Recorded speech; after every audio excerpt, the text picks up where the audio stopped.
right?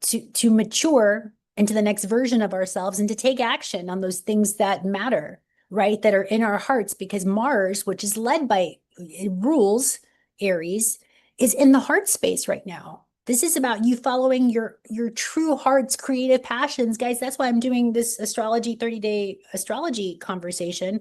I love astrology. For those of you who know me, I speak every day. I'm always interweaving in astrology in the conversation. It's just my natural flow. It's what I love. It makes sense to me. It helps me stay in neutrality with the language and stay at a judgment when I'm looking at situations or people or things or what's going on in our communities, what's going on in our world stage. It helps me stay as neutral as possible, not to be so polarized, which right now we're in Gemini season, which can be very polarizing.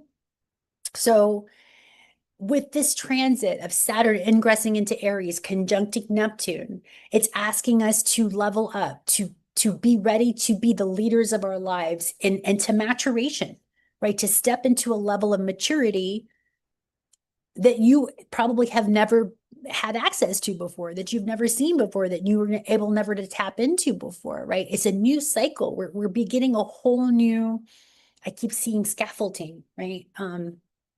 It's a whole new structure. And with these solar flares coming onto the planet, that's helping shift everything, right? Because we've still got Uranus and Taurus right now that's shifting everything up. And we're watching volcanoes, we're watching eruptions happening all over the planet, right? We're watching fires that was happening too with Mars.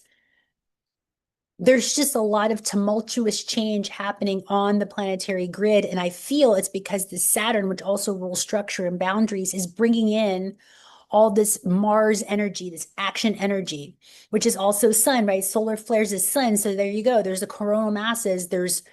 And it's coming out to me in waves of two, because Gemini rules two.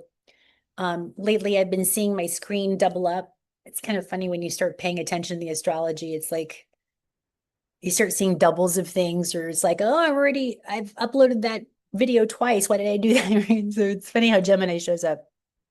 But with the sun in Gemini, also primarily, it's considered a masculine sign, right? Which is just the electric part of us. For electromagnetic beings, we talked about on this channel, if you follow it, the magnetic is the feminine.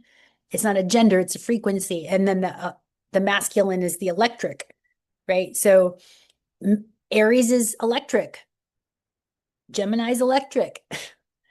Taurus is feminine. It's it's magnetic, right? So it's in between these frequencies here. The Taurus frequency is in between these electrical fields of energy. These coronal masses, corona, right? It's also rules by the head, Aries, are coming onto the planet, which is Taurus, Earth, and it's creating a whole new way to see Mercury, to envision, which is the future, Uranus, humanity's future. And we've got to do that by being in the body in a different way. So all these electromagnetic frequencies are literally shifting our DNA right now as we speak. We're becoming the next octave human, right? The higher octave human. And so to support ourselves and to support one another during this process, it's asking you to stay in your spiritual practices. This is also the North Node in Pisces, right? It's saying, look, be disciplined with your knowing, like you know that this life is happening for you, that you are part of divine intelligence that's happening all around you. Nature, Earth is divine intelligence. Let her show you.